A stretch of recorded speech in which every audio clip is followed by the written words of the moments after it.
مزيان؟ نعم مزيان. السلام عليكم ورحمة الله تعالى وبركاته.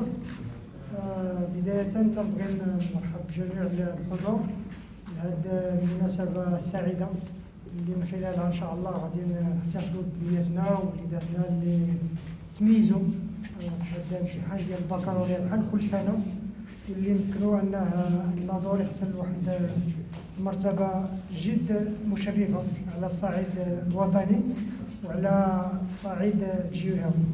بالاسم ديالي والاسم ديال جميع الحضور اللي معنا على الصعيد ديال العمالة تنبغي نتقدم لكم التهاني، تنبغي كذلك نتقدم التهاني للعائلات ديالكم والديكم ونشكرهم على المجهودات اللي بذلوها اللي من خلالها توصلتوا اليوم الحمد لله لهذه النتائج اللي تتفرحنا جميع وتتشرفنا وتتشرف الاقليم.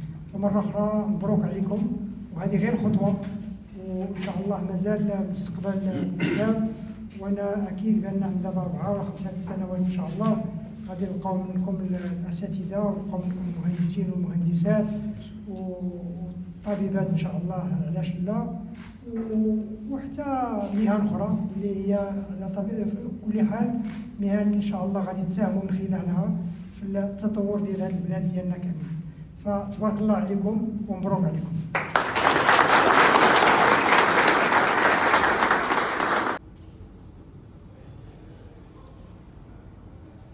صاحب جلالة هذه الالتفاتة الطيبة، ونحن نخلي دائما بفرحة وباعتزاز ذكرى 27 لتربع صاحب الجلالة على عرش أسلافه الميامين. كذلك كل الشكر والتقدير لمجهودات مختلف الفعاليات بالإقليم اللي خلاو بفضل الدعم ديالهم خلاو أن المديرية تحصل على نسبة ديال 98. كاين عنده واحد ديالنا 98.21 نسبة نجاح في البكالوريا. هنيئا لمنصور كذا حصل على 90 غلطات وجدات تبارك الله عليك ان شاء الله غادي تزيد. علوم السنين لا تمشي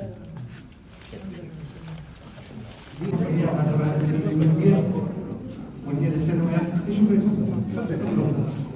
مبروك عليكم. شكرا. مبروك عليكم. شكرا.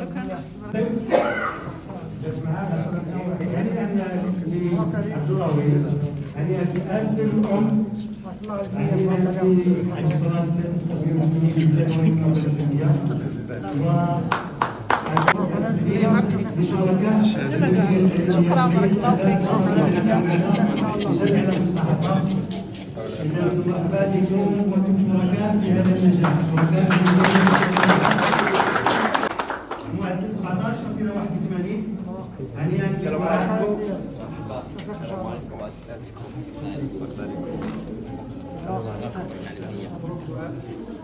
إلى علوم الاقتصاد، هنيئا لأمل الدكتور حصل على معدل 17.49 من جامعة عسكرية والطابة الدينية.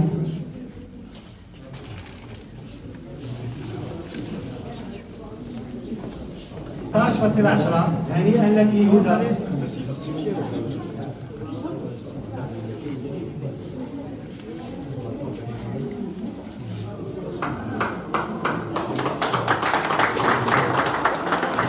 والتوفيق هدى في القادم بحول الله.